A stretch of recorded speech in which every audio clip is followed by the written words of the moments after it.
우리 이 시간 역대기 하서 그 10장에 있는 말씀부터 함께 살펴보도록 하시겠습니다.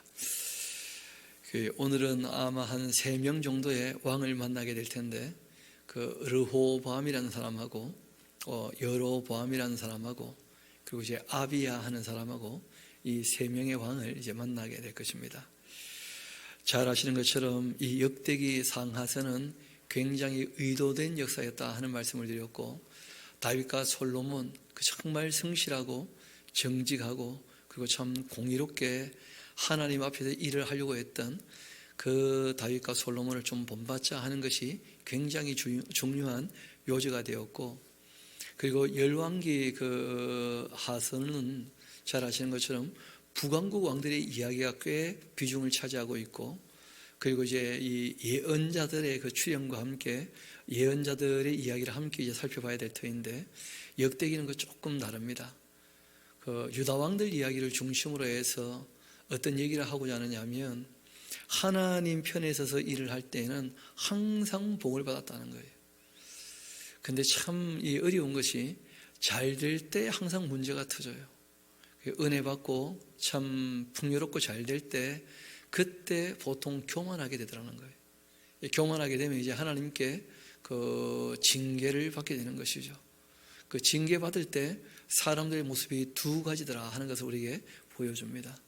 징계 받을 때 돌이키는 사람이 있고, 징계 받을 때 아예 어긋난 길로 가버리는 사람이 있다는 거예요. 그 아버지이기 때문에 그 자녀를 징계하는데, 그런데 그 징계로 말미암아 돌이키지 않으면 그 하나님과 다시 관계를 맺어갈 수가 없는 것이죠. 그래서 이 북왕국의 왕들은 그 징계가 임할 때 대부분 다 엇길로 가버리고 처음부터 아예 그냥 다른 길로 가버렸죠.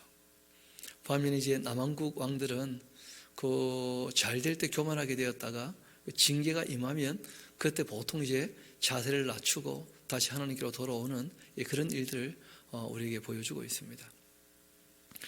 그래서 우리가 그 열왕기 상하서 또 예언서를 쭉 살폈을 때는 그 잘 보이지 않던 그 역사의 이야기 중에 또 다른 측면을 우리에게 좀 보여주는 내용들이 있기 때문에 역대기 상하서도 우리가 조금 꼼꼼히 살피는 것이 필요하리라 그렇게 봅니다. 우리 그 10장 1절부터 봅시다. 그 지난 시간 솔로몬 별세하셨죠, 그렇죠? 그 다음 이야기입니다.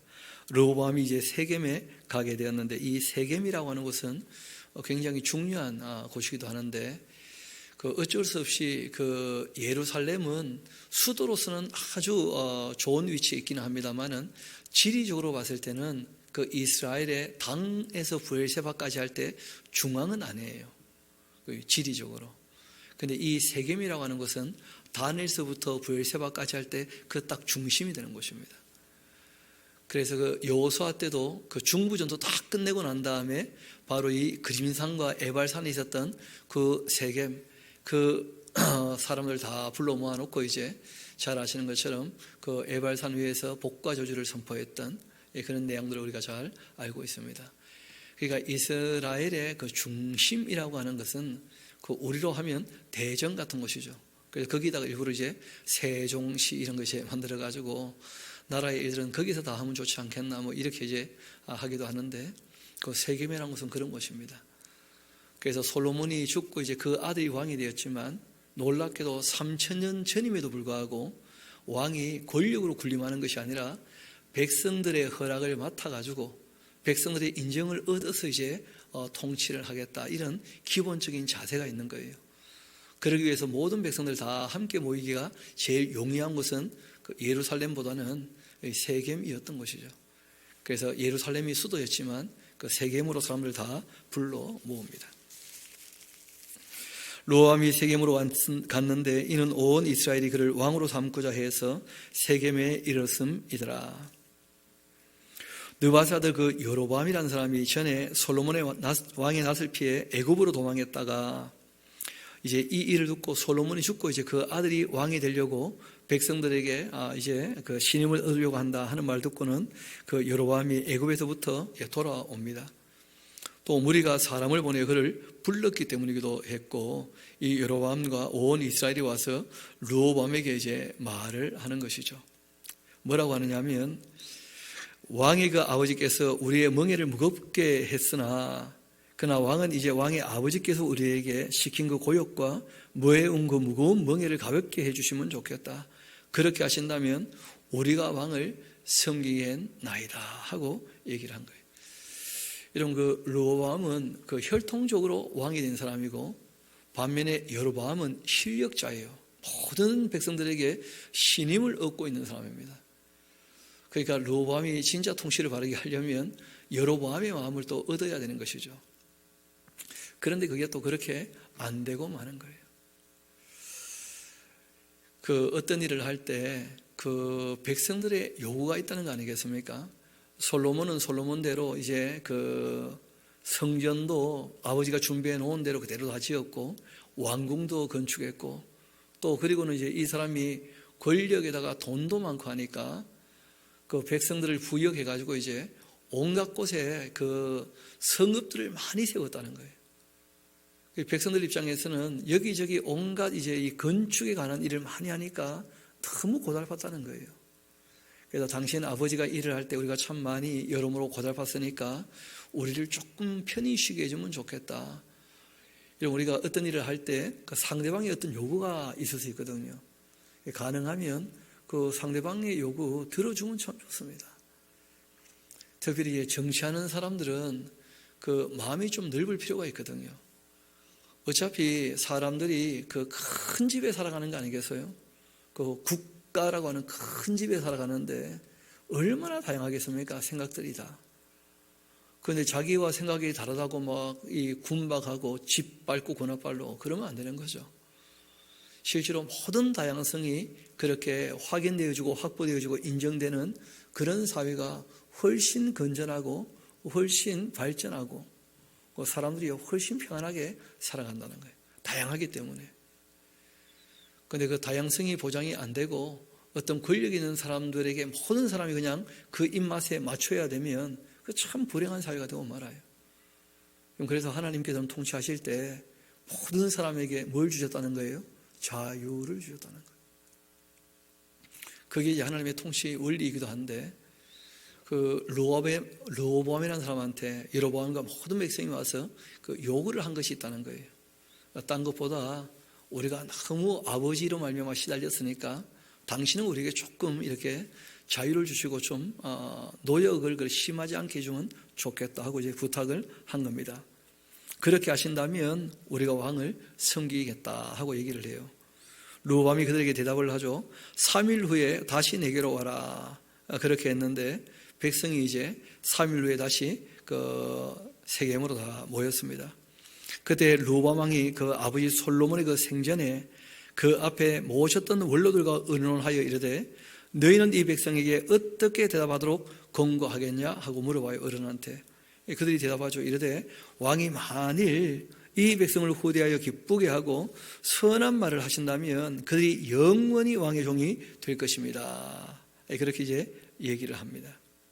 백성들이 요구가 있다면 들어주겠노라 하고 좀 선하게 그 대답을 해주라는 거예요. 요구가 있는데 안 돼 하면 이미 그것 때문에 벽이 생기고 문제가 생기지 않습니까?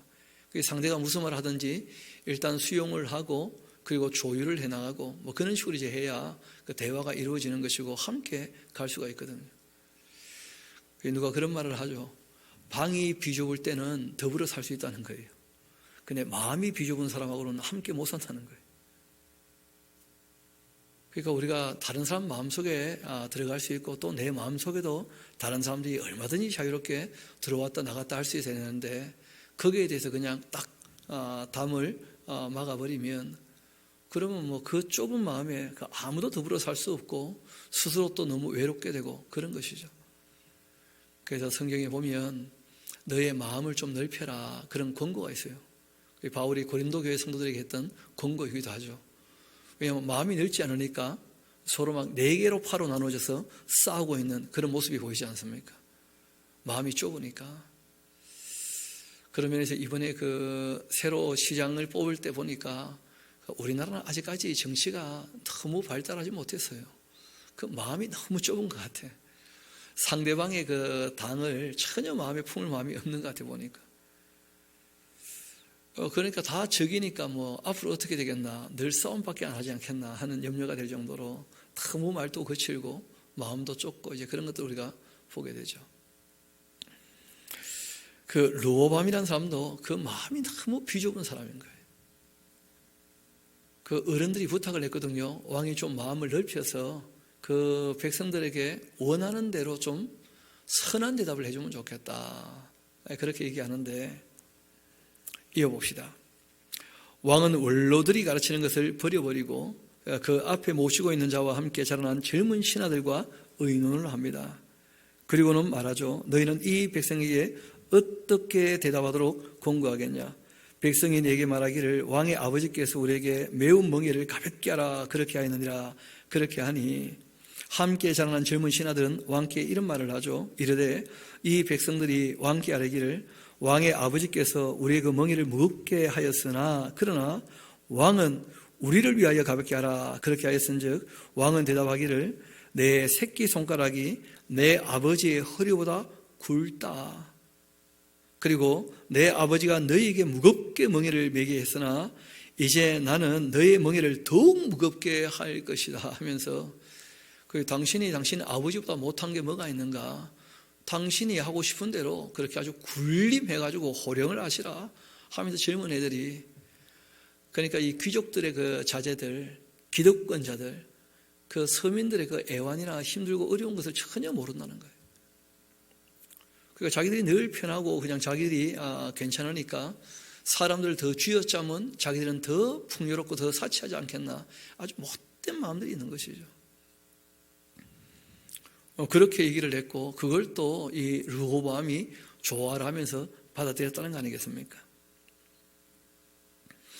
이제 나는 너희의 멍에를 더욱 무겁게 할 거다. 내 아버지는 가죽 채축으로 너희를 치셨으나 나는 정갈 채축으로 하리라. 그렇게 하소서 했고 3일 만에 그렇게 여로보암과 모든 백성이 르호보암에게 그렇게 나왔는데 이는 왕이 명령하여 이르기를 3일 만에 내게로 다시 오라. 그렇게 했기 때문에 그렇게 된 것이죠.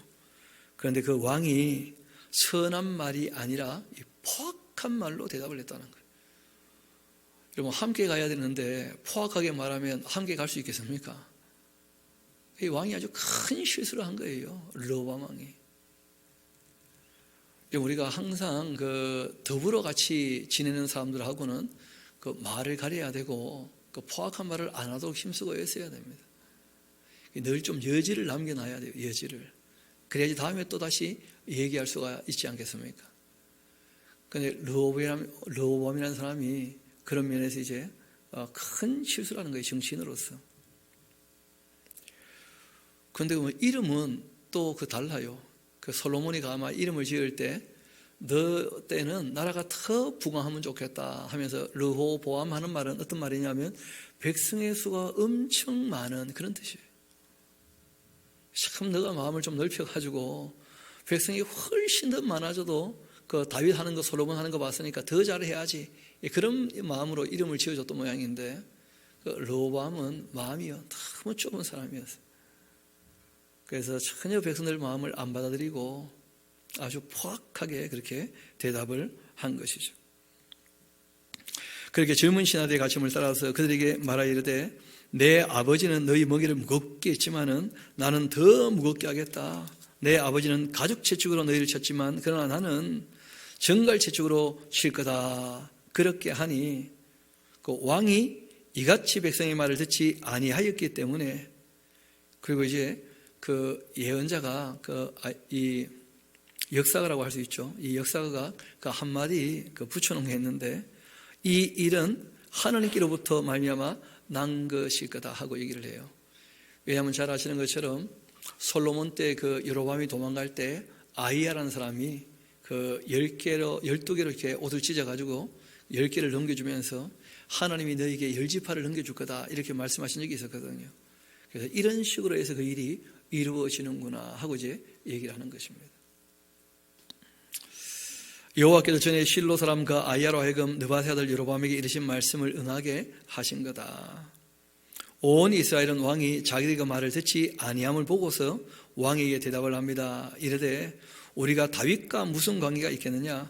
그 이새의 아들에게서 받을 유산이 없다. 이스라엘아 각각 너희 장막으로 돌아가라. 다윗이여 이제 너는 너희 집으로 집이나 돌봐라 하면서 온 이스라엘이 그대 그 장막으로 돌아가 버리고 맙니다. 여러분, 이스라엘 나라는 조금 독특한 나라였어요. 왜냐하면 12개 지파가 연방을 이루고 있는 나라거든요. 그러니까 12개 지파가 연방제니까 어떻게 보면 지파 자치제였고, 그들이 이제 한 마음이 되어가지고 모든 지파장이 이제 인정을 해주고 세워줘야 그 왕이 되는 것이니까 그런 전통이 처음부터 있었던 거 아닙니까? 그 아브넬이라는 사람이 항복할 때에도 누구를 다 불러 모읍니까? 그 11지파 지파장 다 불러 모아가지고 내가 다윗에게 항복하려고 하는데 너희들도 마음이 같지 않냐? 너희들 마음을 내가 다 알고 있다. 그래서 이제 다윗에게 항복해가지고 통일왕국이 되었던 것이거든. 그런데 뭐 나머지 지파가 다 다윗에게 더 이상 우리는 아무 업이 없다 하고 다 떠나버린 거예요. 그러나 유다 성읍들에 사는 그 이스라엘 자손들에게는 르호보암이 그들의 왕이 되었고, 그리고 르호보암 왕이 역군의 감독 하도람을 원했다는 거예요. 이게 이제 무슨 말이냐면 그 처음 정치를 하는 그 르호보암이 아차 싶었던 거예요. 아니 그 말 한마디 잘못해가지고 10지파 지금 빼앗겨버린 거 아닙니까? 너무 황당한 일이잖아요. 실상 본인이 생각한 것은 무난하게 그렇게 다 왕이 되는 것이고, 또 백성들이 자기를 굉장히 두려워하면서 통치하기 참 쉬울 거다, 이 처음 시작인데 하면서 그렇게 쉽게 생각했다가 그 한 대 얻어 터진 거죠. 10지파가 떨어져 나가니까 아차 싶어가지고 다시 이제 그 감독관이었던 하도람을 보내고 다시 좀 얘기해보자 하고 이제 제수를 취했던 모양인데, 그런데 이스라엘 자손들이요 그 하도람을 돌로 쳐 죽여버리고 말았어요. 여로보암이라는 사람도 아주 못된 사람이죠. 기회가 왔는데 내가 왜 그 르호보암 왕에게 여주를 주겠는가? 여로보암은 여로보암대로 기회다 싶으니까 오히려 하도람을 통해서 다시 어떤 말을 하려고 하지 않고 죽여버립니다. 문제는 그렇게 되니까 한 나라였는데 두 나라가 되었잖아요. 여러분, 가까이 있다가 멀어지면요 더 미워하게 되는 거예요. 그래서 이 남한국과 북한국 사이에 전쟁이 끊이지 않는 거예요. 전쟁이. 참 여로보암이라는 사람도 그렇죠. 하도람이 왔을 때 좀 마음을 넓혀가지고 좀 만나봤어야 될 텐데 그게 안 되고 만 겁니다. 그 좀 전에 우리가 르호보암은 그 백성의 수가 많아지기를 참 많다 그런 뜻이라 말씀드렸는데, 여로보암도 그 못지않은 이름의 뜻이에요. 르호보암, 여로보암 그 비슷하죠, 그렇죠? 너의 백성이 번성하기를, 그런 뜻이에요. 그러니까 실제로 이름을 보면 둘 다 왕이 될 상이죠, 그렇죠? 자기 백성이 많아지고 번성해야 되니까. 그래서 이제 이 르호보암은 유다 지파하고 베냐민 지파를 품에 안고 이제 그 남왕국 유다가 되었고, 나머지 10지파는 북왕국 이스라엘이 되었어요. 그러니까 나라 크기나 힘은요 북왕국이 훨씬 강력합니다. 르호보암 말 한마디 잘못했다가 완전히 그냥 입장 곤란하게 되었죠. 이어봅시다.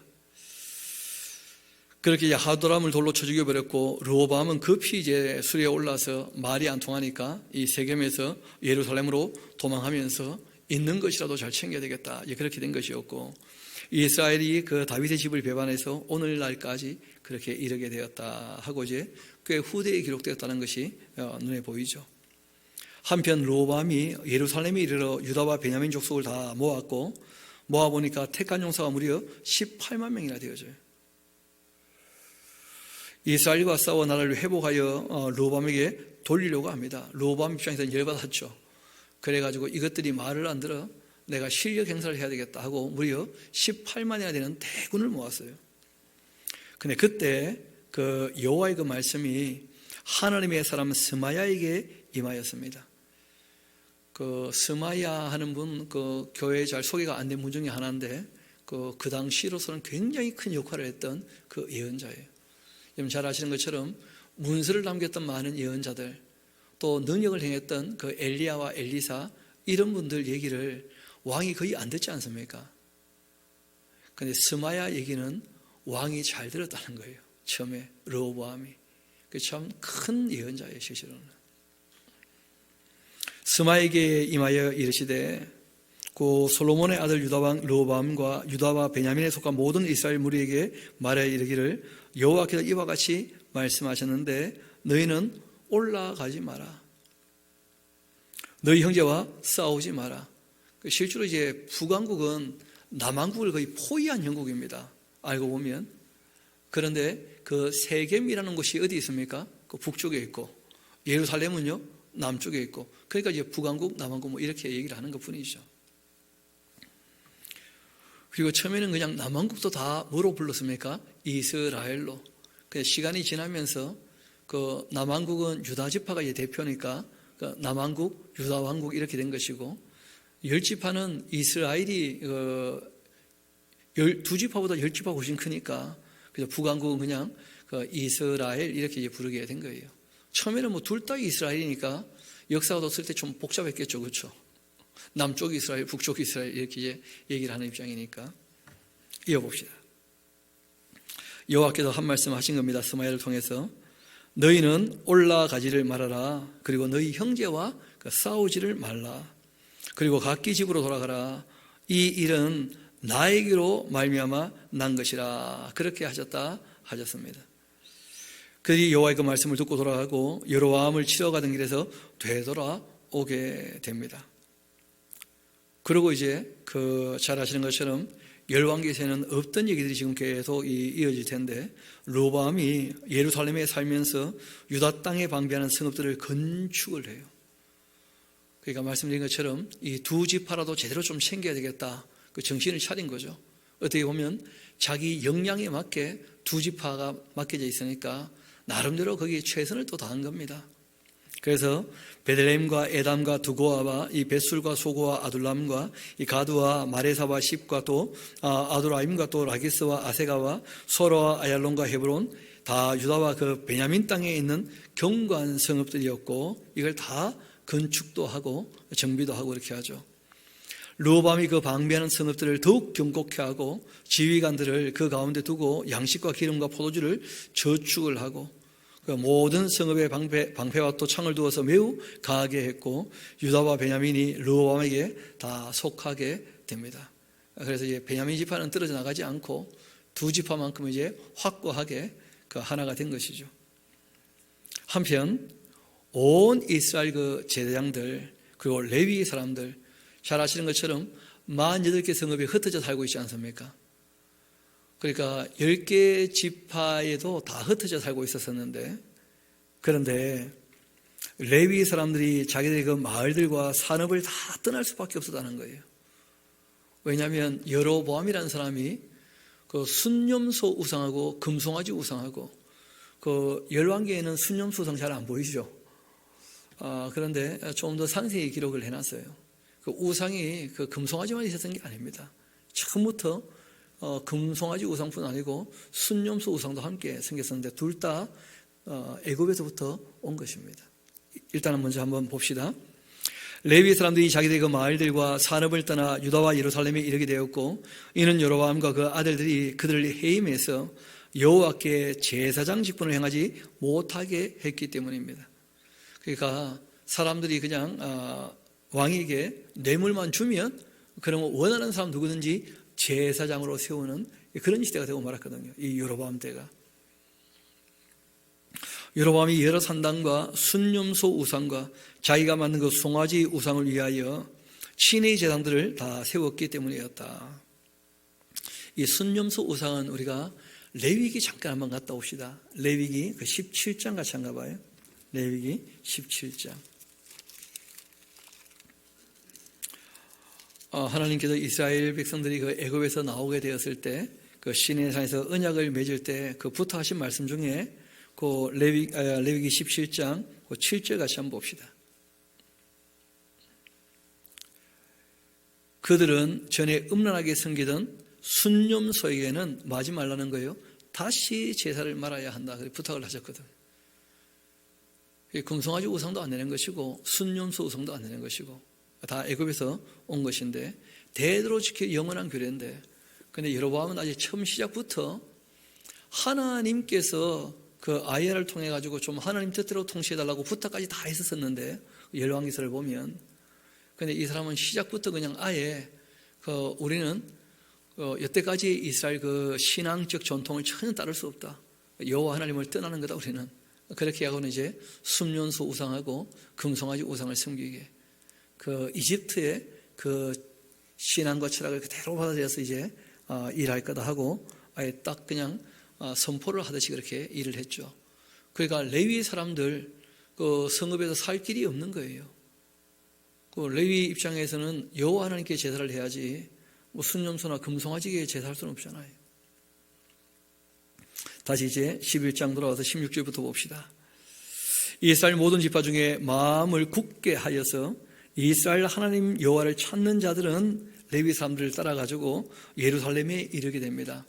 그러니까 유다 지파하고 베냐민 지파 두 지파지만 극소수이기는 한데 그 나머지 지파 사람들도 몇은 섞여 있었다는 거예요. 신앙을 지키고자 하는 사람들, 그런 사람들은 다 유다로 올라왔던 것이죠. 그래서 이제 우리가 그 신약으로 가보면 그 아셀 지파 사람들도 있는 것을 보게 되어져요. 원래는 바벨론에서 돌아올 때 유다하고 베냐민만 돌아왔을 거 아닙니까? 레위 사람들하고. 그런데 실상은 그러지 않고 지금 말씀드렸던 것처럼 나머지 10지파 사람들 중에서도 소수이기는 하지만 우리는 신앙을 지켜야 되겠다고 돌아왔던 사람도 있어요. 그 사람들도 명목을 그나마 또 유지하고 이제 있게 되는 것이고, 그 역사 가운데 드러날 만한 뭐 큰 인물이나 아니면 숫자가 확 불어난 것이 아니었기 때문에, 그래서 남한국 유다 할 때는 보통 두 지파만 얘기를 하는 것입니다. 소수이긴 하지만 다른 지파도 조금 섞여 있었다. 그런 정도로 우리가 볼 수 있죠. 중요한 것은 마음을 굳게 했기 때문에 가능했다는 거예요. 그 사람들이. 이스라엘 하나님 여호와를 찾는 자들, 그 레위 사람들 따라 예루살렘에 이르고, 그리고 조상들이 하나님 여호와께 제사하고자 그렇게 했고, 그러므로 이 3년 동안 그 유다 나라를 도와서 솔로몬의 아들 르호보암을 강성케 했다는 거예요. 그러니까 하나님 바르게 섬기고 싶다 하는 사람들이 올라와서 그 르호보암을 도왔기 때문에 르호보암도 하나님을 두려워하고, 또 앞전에 우리가 봤죠. 스마야의 그 음성, 하나님이 스마야를 통해서 하셨던 그 말씀을 듣고 자기 형제의 나라와 싸우지 않았지 않습니까? 그렇게 해서 이 나라가 강성케 되었다는 거예요. 이는 그 무리가 3년 동안 다윗과 솔로몬의 길, 그 어떤 길입니까? 다윗과 솔로몬의 길 하는 것은 네 가지는 꼭 기억해야 됩니다. 하나님을 섬겼던 것, 그 다음에 성실하게, 정직하게, 공의롭게 일했던 것. 이게 다윗과 솔로몬의 길이죠. 지금 이 역대기 기자가 꼭 왕들에게 또 이제 새롭게 세워지는 두 번째 성전을 중심으로 그들이 이제 그 신앙생활을 할 때 그 나라가 추구하는 그 국가 건립의 정신이죠. 그렇죠? 하나님을 섬기고 성실하고 그리고 정직하고 공의롭게 하는 것이죠. 그렇게 했고 그 아주 강성케 됩니다. 르호보암이 다윗의 아들 여라못의 그 딸 말랏을 아내로 삼았는데, 말랏은 이새의 아들 엘리압의 딸 또 아히하일의 소생이다. 부인인데 자기 사촌이죠. 또 그 아들들 곧 여호수아, 스마랴와 사무엘 낳았고, 그 외에 또 압살롬의 딸 이 마아가에게도 장가들었는데 여전히 다 누굽니까? 그 자기 사촌들이다. 그가 아비야와 이 아떼와 또 시사와 슬로밋을 그렇게 낳았다. 그 유다 왕조가 다른 것보다도 이 큰 문제 중에 하나가 뭐냐면 근친상간이 많았다는 거예요. 근친상간이. 참 율법에서는 그러지 말라고 말씀을 하셨잖아요, 그렇죠? 그런데 이때 뭐 근친상간이라 그래도 율법의 사촌까지 맞거나 그러지는 않는데, 그럼에도 우리가 아는 것처럼 그 사람의 유전자라고 하는 것도 다양해야지 좀 건강하고 건전한 사람이 태어나지, 그 유전자 풀이 좁아져 가지고 가까운 근친끼리 자꾸 결혼하게 되어지면 반드시 이제 거기에 그 근친으로 말미암아서 유전적인 병들이 참 많이 나타나게 되어져요. 그런데 유럽도 마찬가지였죠. 그 왕국이나 귀족들이 다 그냥 자기들 기득권을 유지하려고 가까운 사람들끼리 자꾸 결혼하다가 그 참 벗어날 수 없는 유전병들이 많이 생기게 된 것들을 우리가 역사에서 볼 수 있습니다. 뭐 안타깝지만 그렇게 했다는 거예요. 또 르호보암의 아내는 18명이나 되었고, 그리고 첩은 60명, 그러니까 부인이 88명. 적은 숫자가 아니죠. 그렇게 거느리고 아들 28, 딸은 60명.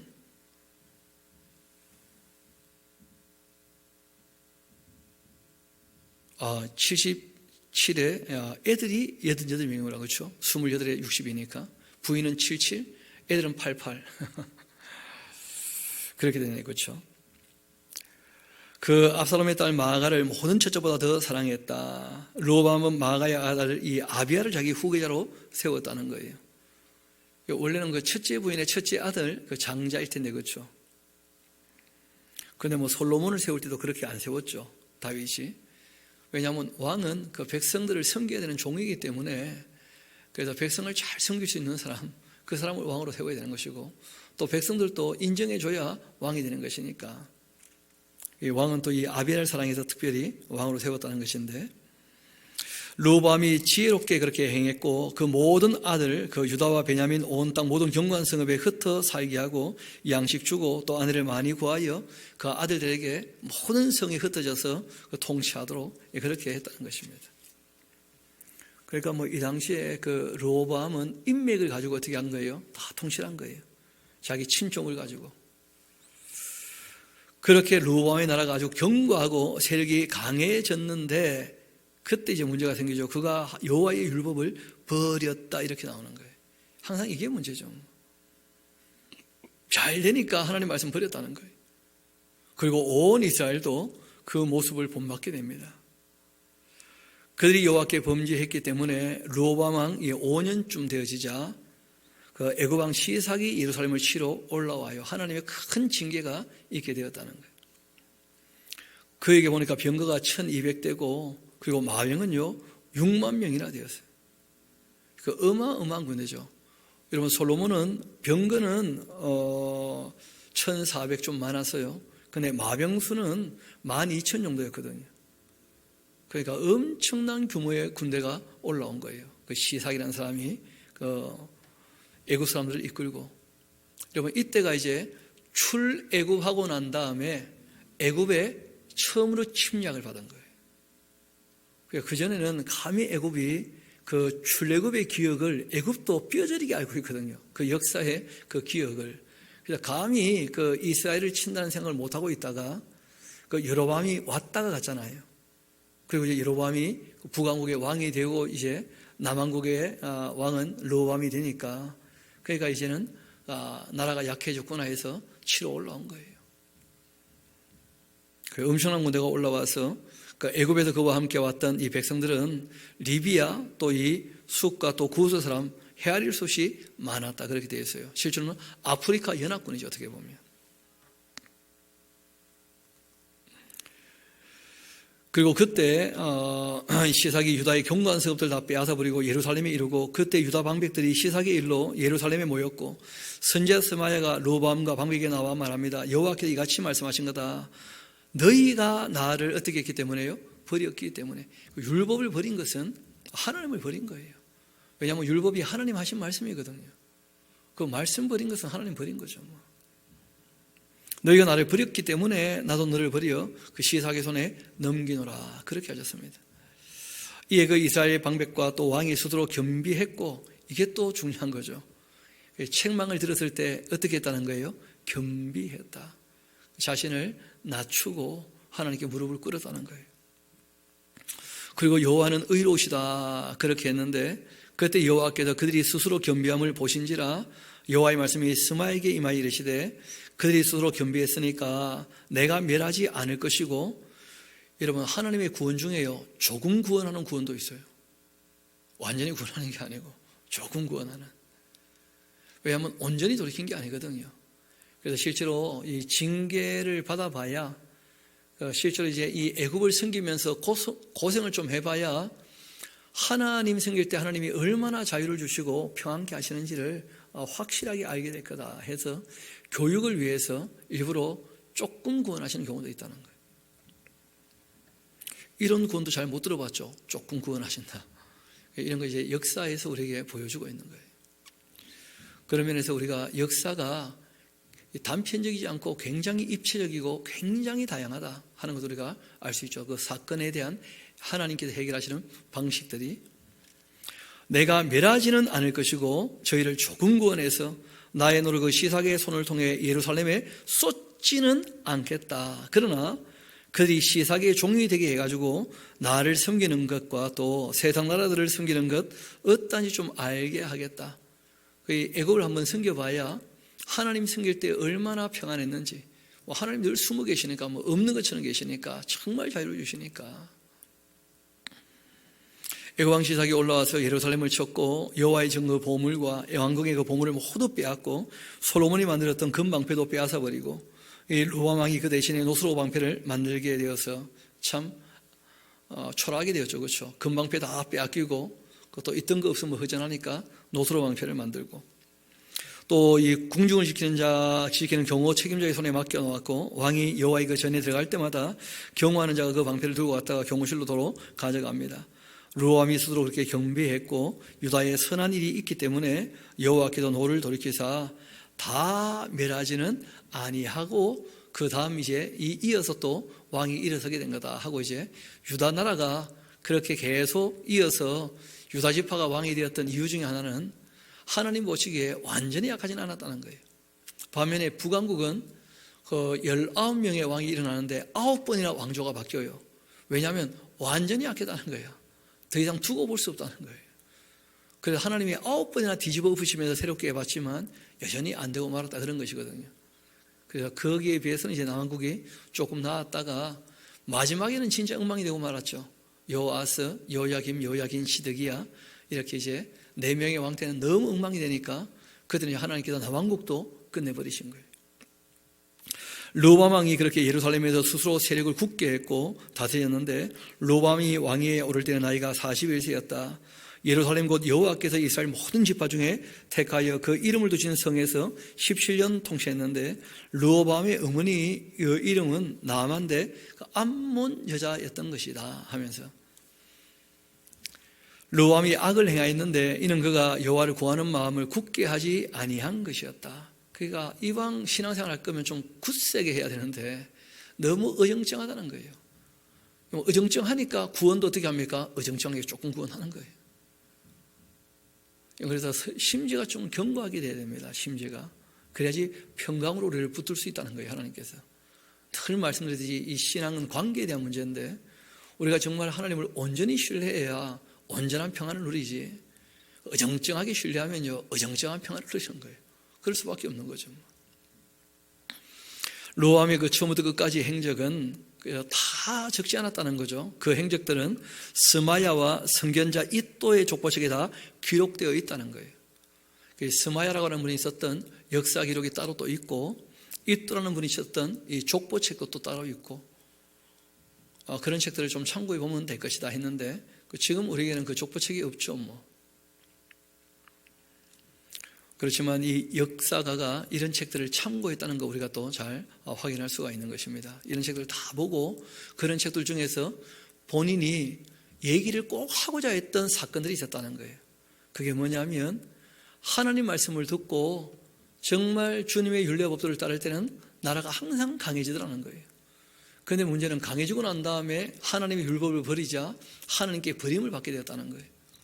그런데 그 하나님 앞에 정말 징계받을 때 겸비하고 돌아오자 하나님께서 은혜를 베푸시고 긍휼과 자비를 베푸셨다는 거예요.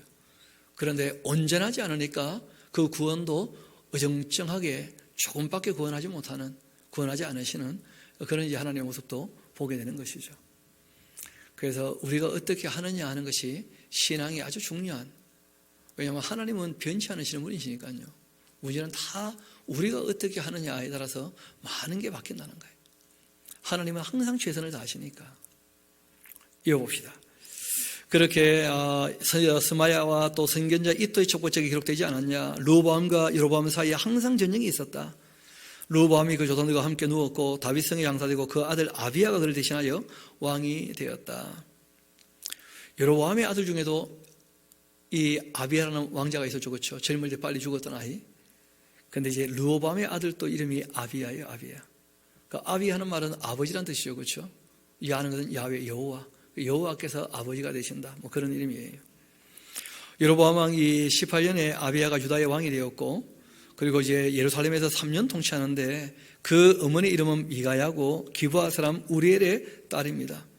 그 아비야가 여로보암과 더불어 싸울세 이렇게 되어 있는데 참 좋은 신앙의 가정이었는데 근데 제대로 그 신앙을 유지를 못했던 모양이에요. 보니까 아비야는. 왜냐하면 그 어머니가 그 괜찮은 여자거든요. 미가야 누가 하나님과 같은가? 그 우리엘 하는 것은 하나님이 우리의 빛이시다 뭐 그런 뜻이니까요. 참 좋은 집안이거든요. 그 외가도. 그런데 그 엄마가 그 애를 제대로 교육을 안 했는지 이어봅시다. 그 통치도 오래 못했죠. 3년 통치했는데 예루살렘에서. 문제는 이 아비야가 3절 봅시다. 싸움에 용감한 군사 40만 명을 택했어요. 자기 아버지 때 나라가 조금 다시 2개 지파밖에 안 됐지만 좀 부강하게 되었잖아요. 그러다 보니까 이제 나라를 내가 또 회복해야 된다 이런 또 욕심이 있었던 모양이라 이 아비야가 그 욕심 때문에 또 다 망치게 되는 거죠. 그런데 이 싸움은 하나님도 못 말려요. 여러분 일전에 그 로밤이 18만 명 모았을 때는 스마야를 보내가지고 스톱했잖아요. 그렇죠? 그런데 때로 그 하나님이 못 말리는 싸움이 있어요. 그 악 대 악의 싸움은 하나님 못 말리셔요. 그 우리나라도 남북 그 6.25 때 그 사변이 있었지 않습니까? 전쟁이. 그 전쟁 터졌는데 하나님 못 말리시니까 전쟁 터진 거 아니에요. 이어봅시다. 아비야는 싸움에 용감한 군사 40만 명 택하여 싸움을 준비했고 여로보암은 큰 용사 80만 명 택하여서 서로 대진합니다. 아비야가 에브라임 그 산중 스마라임 그 산 위에서 서서 말하는데 여로보암과 이스라엘 무리는 다 들으라. 그리고 이제 이 아비야가 자기는 지금 하나님 편에 서서 싸운다 하는 것으로 이 싸움에 대한 이야기를 합니다. 이스라엘 하나님 여호와께서 소금 언약으로, 소금 언약이란 말은 변치 않는 언약이다 이런 것이죠. 이스라엘 나라를 영원히 다윗과 그 자손에게 주신 것 너희가 알 것 아니냐. 이 사람 뭐 좀 모르죠. 아이야를 보내가지고 10지파 그 여로보암에게 줬었는데 그 다 알지 못하죠. 그렇죠. 그 자기 입장에서 이제 얘기를 하는 것인데 다윗 아들 솔로몬의 신하 느밧의 아들 여로보암이 일어나 자기의 주를 배반했다. 그리고 남봉구가 이 잡배가 모여 따르게 되고 스스로 강하게 되어서 솔로몬의 이 아들 르호밤을 대신하여 왕이 되었다. 그러나 그때 르호밤은 어렵고 마음이 연약하여서 그들의 그 입을 능히 박지 못한 것이었다. 이제 너희가 또 이 다윗 자손의 그 손으로 다스리는 여호와의 나라를 대적하려 하는도다. 너희는 큰 무리고 또 여로보암이 너희를 위하여 신으로 만든 그 금송아지들 너희와 함께 있다. 너희가 아론 자손인 그 여호와의 그 제사장들과 레위 사람들과 쫓아내고 이방 백성들의 그 풍속을 따라서 제사장을 삼지 아니했냐? 누구를 막론하고 어린 수송아지 1마리, 순양 7마리를 끌고 와서는 장립을 받고자 하는 자마다 허무한 그 신들의 제사장이 될 수 있게. 제사장 되고 싶으면 어린 수송아지 1마리 그리고 이제 순양 7마리만 갖다 바치면 다 제사장 될 수 있었다는 거 아니겠어요? 그렇게 했다. 우리에게는 여호와께서 우리의 하나님이 되신다. 하나님의 이름으로 이제 나가는 거죠. 우리가 그를 배반하지 아니했고 여호와를 섬기는 제사장들이 있으니까 아론의 자손이고 또 레위 사람들이 그 수종 들어서 매일 아침 저녁으로 여호와 앞에 번제를 드리고 분향하고 또 깨끗한 상에 진서병을 놓고 또 금 등잔대와 대가 있어서 그 등의 저녁마다 이 불을 켜나니 우리는 우리의 하나님 여호와의 그 계명을 지키고 있는데 근데 너희는 그를 배반한 사람들이다 하고 이제 이 아비야가 얘기합니다. 하나님께서 우리와 함께 하셔서 우리의 머리가 되시고 그 제사장들도 우리와 함께하여 전쟁의 그 나팔을 불어 너희를 공격한다. 이스라엘 자손들아 너희 조상들의 그 하나님 여호와와 싸우지 말아라. 너희는 형통치 못할 것이다. 그렇게 얘기를 했는데 여로보암이 유다의 그 뒤를 둘러 복병했고 그 앞에서 이스라엘 사람들이 있고 그 뒤에는 복병이 있었는데 유다 사람이 뒤를 돌아보고 자기 앞뒤 적병으로 말미암아 여호와께 부르짖었고 제사장들은 나팔을 불었고 그 유다 사람들이 그 소리를 지를 때 유다 사람이 그 소리 지를 때에 여호와께서 그 하나님께서 이 여로보암과 그 온 이스라엘을 아비야와 유다 앞에서 치셨다는 거예요. 왜냐하면 그 아비야가 전쟁을 일으킬 때는 좀 역사에 대해서 명확히 다 알고 있었던 건 아니지 않습니까? 근데 실제로 그 전쟁을 할 때 누구한테 도움을 청했다는 거예요? 하나님께.